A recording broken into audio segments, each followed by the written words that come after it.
5, 4, 3. There we go. All right, cool now? Yeah. All right. Oh, hi. All right, so I want to take a different approach on this because I figured a lot of people would be doing like the technical SE attacks. I kind of like wanted to switch it up and do actually in-face. So I'm like standing in your facility trying to get in. So I'm not going to cover anything technical. Nothing emails, no like credential harvesting. This is all going to be pretty much face-to-face, which no one really discusses.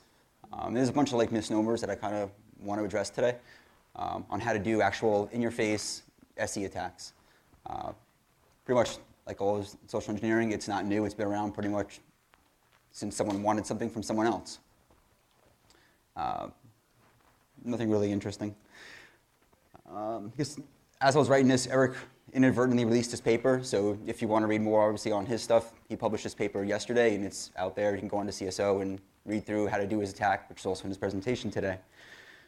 So most people think about physical social engineering. This is pretty much what comes to mind. You print up fake IDs, and you buy uniforms off eBay, and you pretty much try to walk in the building. A lot of what's not addressed is what happens after that, because at some point, someone's going to question you. And a lot of people that I've been talking to don't know how to deal with the, oh crap, someone's actually questioning my fake badge or my fake uniform, what do I do now? Unless you're going to like one of Hadagny's actual classes where he goes through how to deal with the actual emotional aspects of social engineering, because that's where a lot of people get burnt. They just don't think about what happens when I get questioned.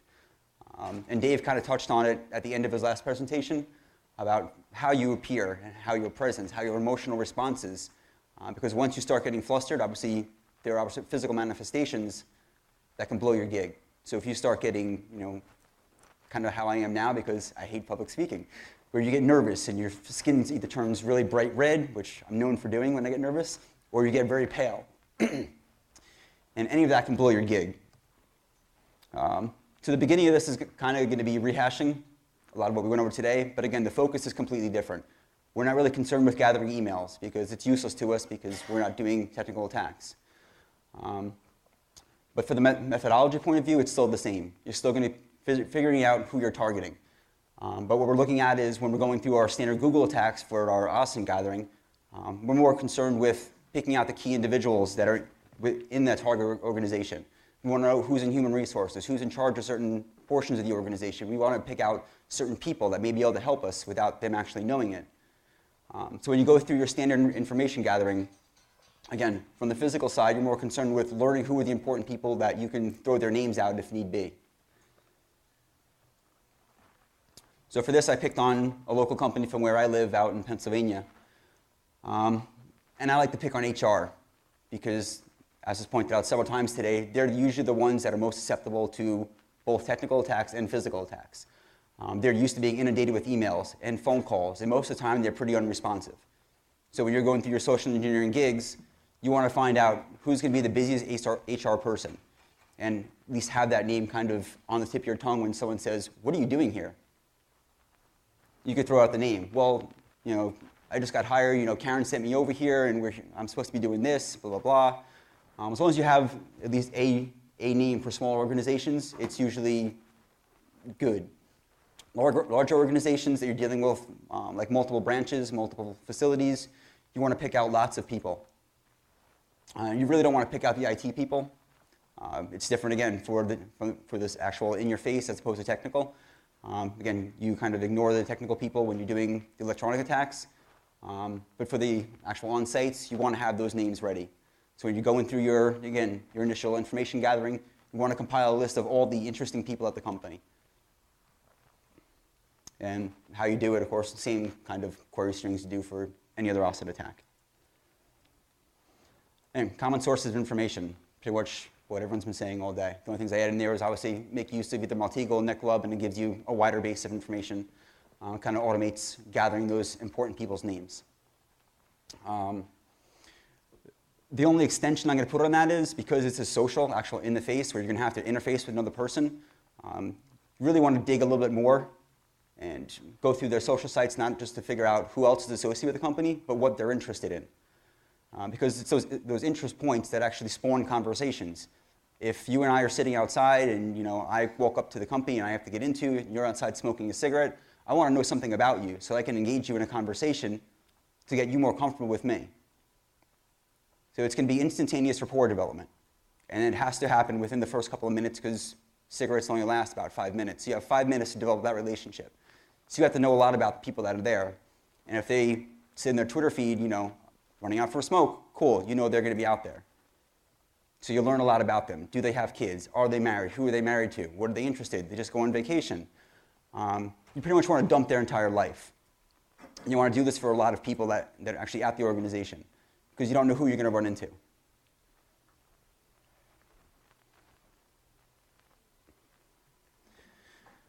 So as you're going through your USC assessment, you have to develop at least one role.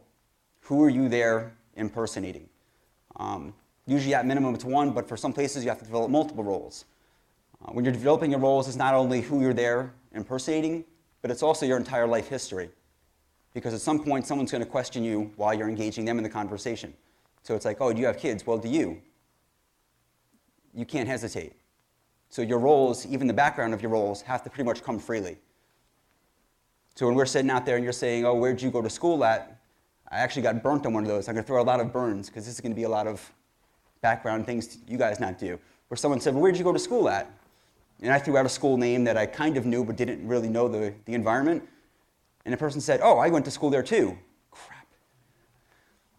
I didn't know the local bars in the area. So she started naming off bars, this bar, that bar. I'm just like, I have no idea. And it showed because my face went from this to like bright red. And that was it. So when you're developing your role, you're developing your backstory, make sure you can actually back that up. So when you go through and have your conversations with the people, your whole role has to pretty much be a fake identity. So you have to know that fake identity in and out. Because at some point, again, someone's going to question you. If you can answer the questions that are supposedly your real life, you're going to burn that potential contact.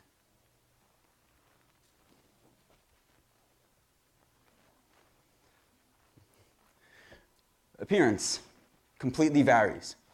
The best one I can give is there was one day where I had to test 3 different facilities. So 2 of the facilities were, jeans and T-shirts. The last one was different. It was 3-piece suits. So you have to plan that ahead of time. So when you're rolling out there for the day to start, do you have the proper attire for the entire day?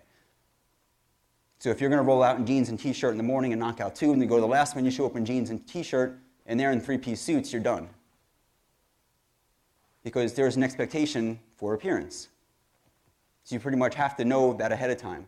What I started doing is actually spending the entire first day surveilling each location. So I'll go out and I'll sit out there for a half hour, 45 minutes, watching people go in and out, getting a feel for how people are dressing at that location. Come back the next day, I'm kind of prepared. The only time that I got burnt on that, I went to one location, hung out for about a half an hour. People were coming in and out in 3-piece suits. It was an upper executive level location, so I said, okay, 3-piece suits is the norm. It turned out that there was actually an executive meeting happening there, and that wasn't the norm. It just happened to be that people were coming in from the actual executive building to have a meeting at one of the smaller locations. On any other day, they're actually in like slacks and polos. So of course I come cruising in a 3-piece suit, and everyone looks at me like, who the heck is this guy? So extended surveillance will sometimes help you just to get a feel for, again, make sure there's not that one-off on that one day that you just happen to be watching. Hygiene is important. This is great for now, but a lot of places you can't get away with this, and you kind of have to be aware of that. Clean shaven is usually the safe bet, no matter where you go. Even if you're in jeans and a T-shirt, shave it off, because later in the day you have to go somewhere else that they expect clean shaven and teeth brushed and not sweaty, and you've been huffing around all morning. It kind of all ties together. You have to be presentable as well as not stinky. Hygiene important, demeanor important. How are you dealing with the people? So if I walk up to Adrian and I'm like flipping out, there's no way that Adrian's gonna obviously want to have a conversation with me. He might flip out back at me. I don't know. Yeah, you don't know. The voices in your head tell you. To go home. Can my voices be your voices Sure. So how you deal with the people is just as important as how you dress. Realize that's going to vary based on every individual person. You have to learn to read that really quickly. So kind of getting a feel for how people are communicating, and it's going to vary every time you go somewhere else, whether it's by general locale or state. There's going to be variances in general demeanor and how people expect you to act and behave and dress. And again, something you have to research well before you actually get at the target location. So if you're going from where I live in Pennsylvania, you're walking out to like the middle of nowhere in like Arkansas, I can't just come walking in there talking with a Philly accent and dressed how I normally dress because it's not expected. If you have an accent, sometimes you can use it, sometimes you can't, sometimes it'll flag you as someone who doesn't belong there.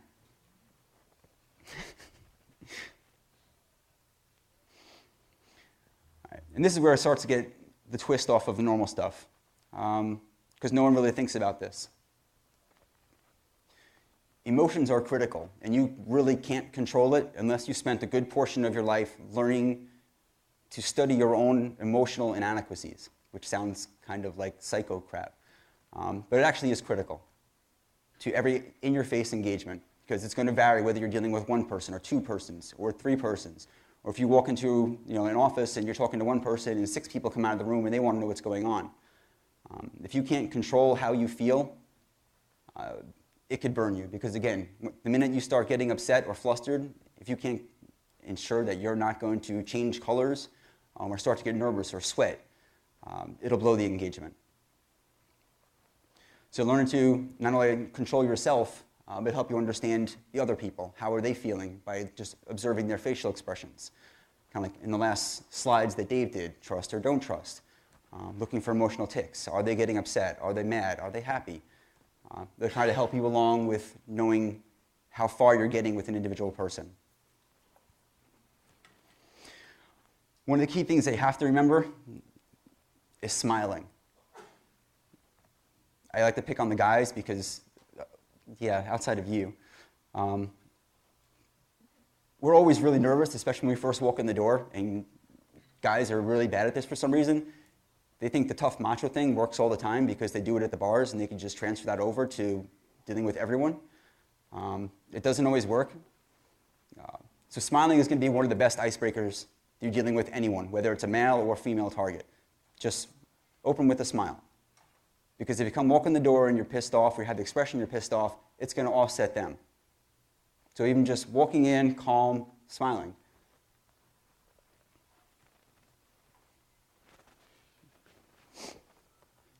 This is the second one you want to remember. Names are important. It makes people feel special if you ask them their name. The general rule is use it twice. When you first start the conversation, you ask them what their name is.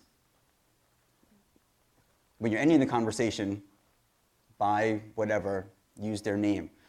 That's the two key places you want to use a person's name. You don't want to be using it in every sentence because it just seems like you're just spitting it out there just so you don't forget it. But to make the person feel special, as though they actually mean something, not that they don't, but for the purpose of us, we really don't care after we leave. We probably will never see them again, but you want to give them that assurance that, yes, you were important. This interaction, I'll remember it forever, and we'll be best friends. I'll send you a Facebook request. Use it at least twice. Ask them their name. Smile when you do it. Eye contact. This is the big one, because a lot of people in this field don't like or feel uncomfortable making eye contact. Don't do what he's doing because it's a death stare, because it makes me feel uncomfortable. Sure. Overusing the name, overusing eye contact. If you just consistently just stare at the person, it's going to freak him out. So, again, as with smiles, use eye contact, but don't just stare them down because it's going to freak them out. And once it freaks them out, you're done.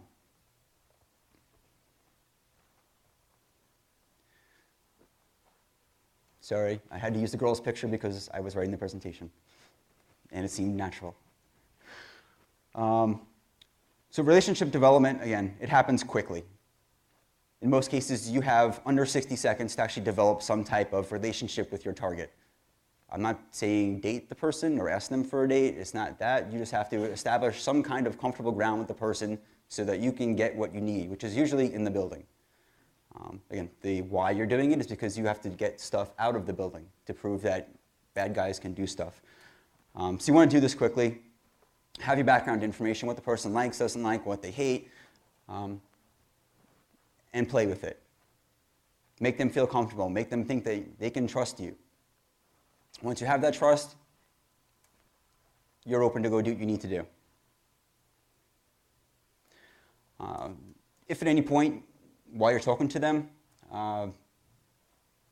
you start noticing that they're feeling uncomfortable because you're either showing disinterest or you start overstaring or whatever, or you just bring up a sore subject, which we'll go into in a little bit, you have to be prepared to stop what you're doing and try to switch your conversation or what's being discussed that's making them close up to start opening back up to you. And the signs are usually pretty obvious for anyone who's studied any kind of body language, where they start closing up, they start backing away, crossing legs, obviously, they just start ignoring you if they've been looking at you the entire time. So as soon as they start giving those signs that it's gone from positive encounter to a negative encounter, obviously stopping whatever you're doing and trying to bring it back to the positive. Awesome. It's the APT.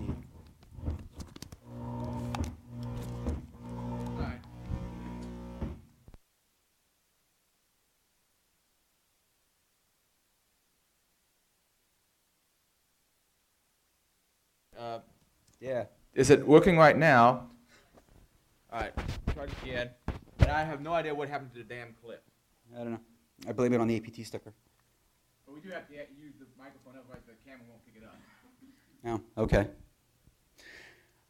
All right, so anyway, yeah, I'll hold it. All right, so for one-on-one, most people are pretty comfortable. Keep talking. Yeah. I'll make you uncomfortable. Go ahead and keep talking. Just don't touch my junk. Hey, big boy.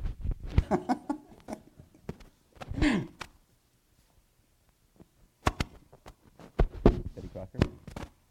No. Yeah, okay. Thank you. All right, so for most people who are... It's not going to work, Adrian. I don't know. A little tighter. 1, 2. Okay. So for most people, one-on-one encounters, they could usually deal with. Everyone feels comfortable because you're dealing with one individual. You can kind of control the person. Control is probably a bad word, but I'm going to use it for now.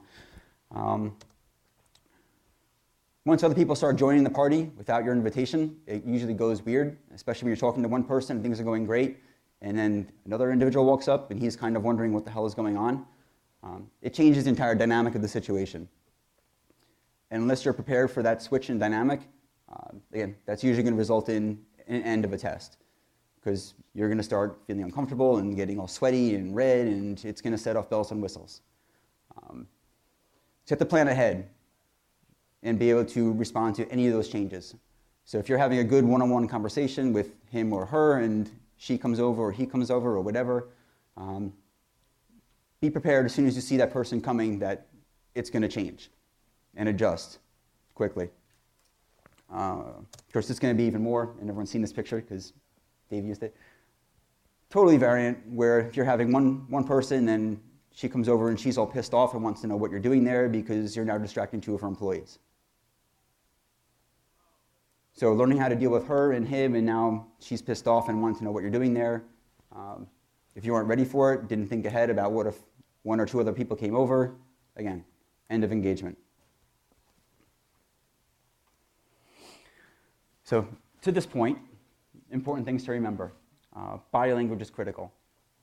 One of the key points is don't talk more than you need to. And that's really important. You're not there to have conversations. The only conversations you should be having is to get them to talk to you. So get the person to open up, stop talking. Let them do all the talking. You're there to gather information. You're there to get in a door. You're not there to have a lengthy conversation about your background, because the more that you talk, the more you're kind of delving into your background. Eventually, you're going to reach a barrier of your role, not know what else to talk about, and that's going to kind of set them off. So talk as little as possible, but talk as much as possible just to get them talking, to get them to feel more comfortable with you. Keep your emotions in check. Don't start freaking out. Even if you feel the engagement's going south, you have to give the appearance that nothing is wrong. There isn't anything really weird about this. You're just here having a smoke and you're going to follow someone in the building or they're going to let you in or whatever. An important one that I added in there after something happened to me a couple weeks ago is know when to walk away. I had one individual that from the immediate start, within seconds, she was already offset just by me walking up, smiling, and saying hi. The individual actually reached for a gun. So when that happens, just walk away. Don't even try persisting with that conversation. That was obviously an obvious example. Other ones, it's going to be less obvious, where she's going to get flustered, you're going to turn your back, and she's going to call over to the security department, and then you have like 6 security guards coming up to you asking you what you're doing there. Know when to leave. When you've overstayed your visit, just leave.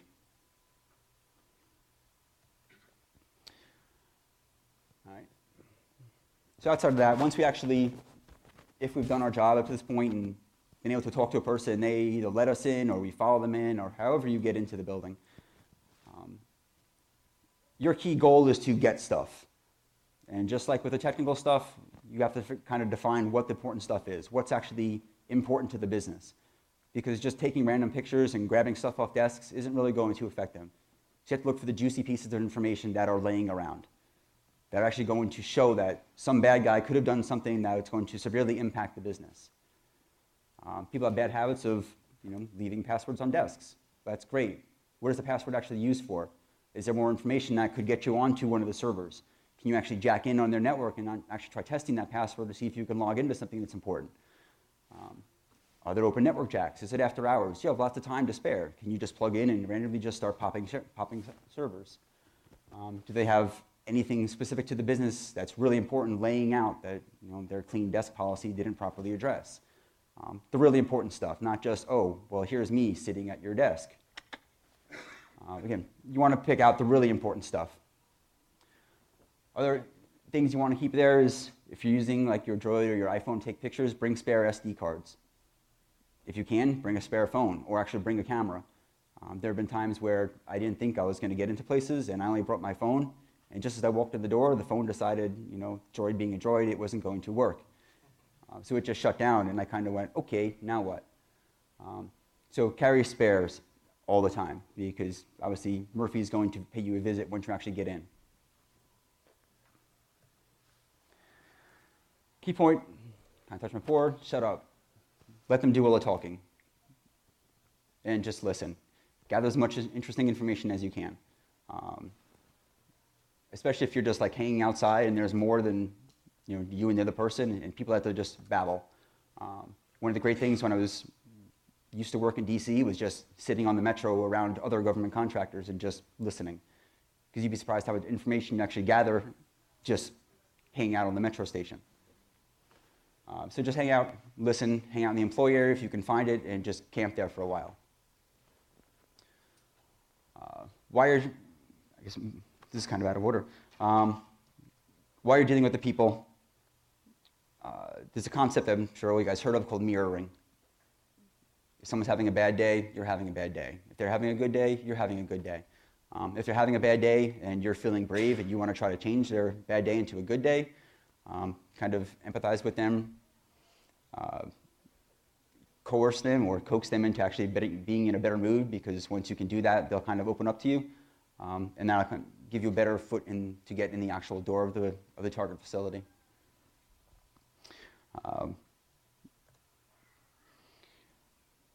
One of the key points I like to use is complimenting the target.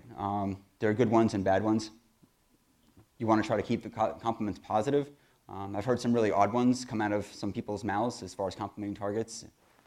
One of the things that I guess I'm going to say as a don't do, keep the compliments professional. I've heard some compliments come out of people's mouths that were just totally not appropriate, like complimenting what a woman was wearing that day in very odd phrases. So you want to keep the compliments professional. Yeah.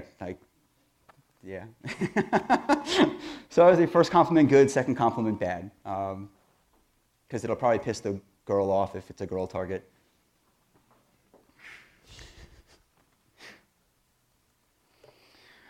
All right, some other common ruses, I guess, that I've used that seem to be working well for me and others. Appearing distraught or overworked, just complaining about the employer. If you're targeting a specific engagement, you're sitting outside, again, having a cigarette, just complaining in general about how your boss sucks and makes you work and you're going to be here till 8 o'clock at night, and they kind of empathize with you at that point.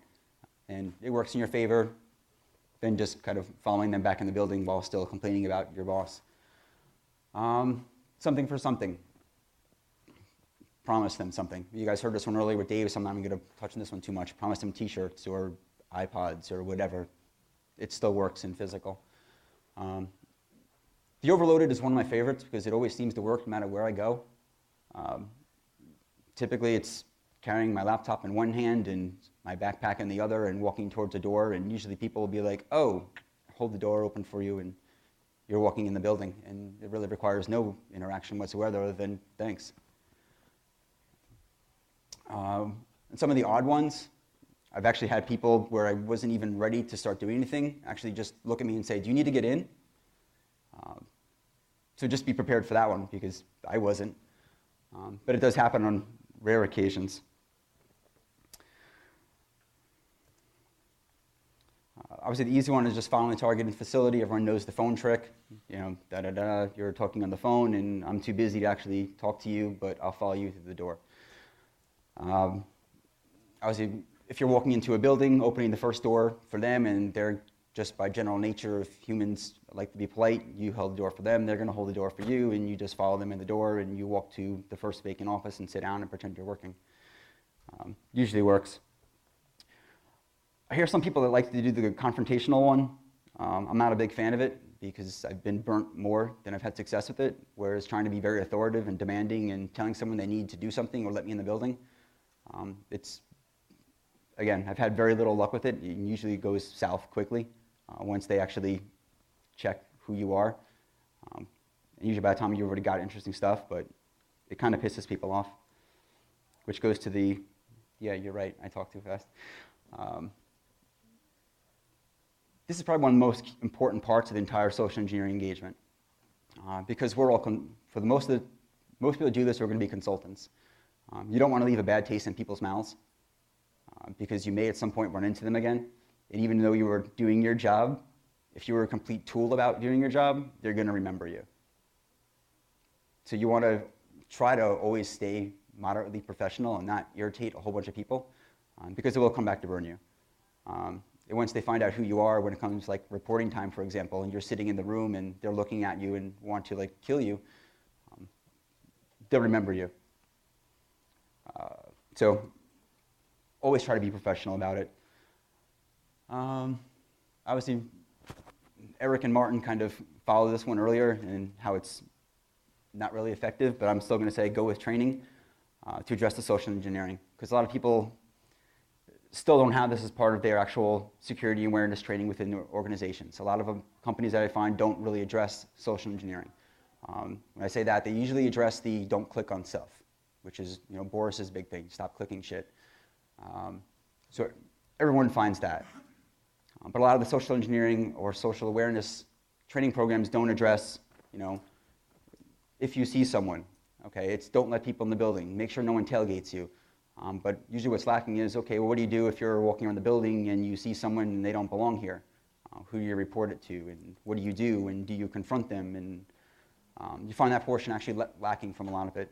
So I usually go back to there needs to be more training on how to deal with the bad guys, social engineers in your face that are trying to manipulate you to get in the building to actually physically steal stuff from your organization.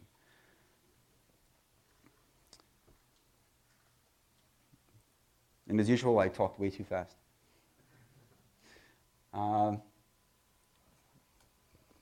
Anyone have any questions, comments? I'm completely wrong, I question people when they come onto our course. I work in a law firm, and I get corrected for doing that. You don't have the authority to question those people being on the facility. How do you address that?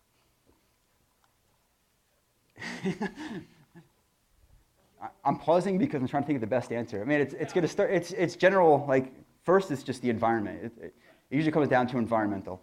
We're a lot of customer service oriented, where, yeah, law firm, but still the front end of the law firm is still very customer service oriented. Be nice, smile, you know. You can't confront people because it's considered rude. We don't want to scare customers away. Well, that's great, but there has to be a balance of, you know, this is a public area, this is a private area. And people in the private area must be, you know, company identification readily displayed. If someone's not wearing identification in the, you know, private area, there has to be some kind of challenge, and if there's not, well, eventually you're going to get screwed. I mean, outside of that.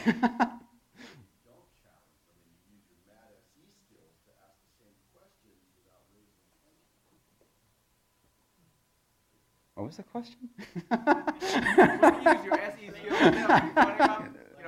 casually ask who they are and what they're doing there. Stop and say, can I help you? That's all it takes. Right. Can I help you find something? Well, yeah, that's pretty much when I do a lot of the training. It's like that's the first thing. It's not even a rude question. It's can I help you? Can I help you with something? Can I help you find something? But yeah, it pretty much comes down to there's always a misconception of when I have to challenge someone, you don't have to pull a gun on the person. It's just smile. Can I help you with something? And again, it's the smiling aspect that I think a lot of people aren't grasping. It's like when you're challenging someone, you don't have to be a complete tool about it. It's like you're walking through here, you know, you're bumping into people all the time, and everyone that I've run into here so far, and at other cons, so we all smile. It's like, yo, what's up? And same thing, why does it have to defer when you're actually at your job? I know maybe you're grumpy when you go to your job, and that could play into it too, but you still have to kind of address people in a happy way. Because if you don't, then everyone's going to be pissed, and yeah, then you're going to have we don't want to do that, but if when you're challenging someone, challenge someone politely.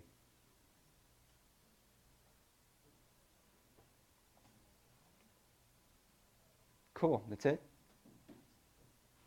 All right, I'm done.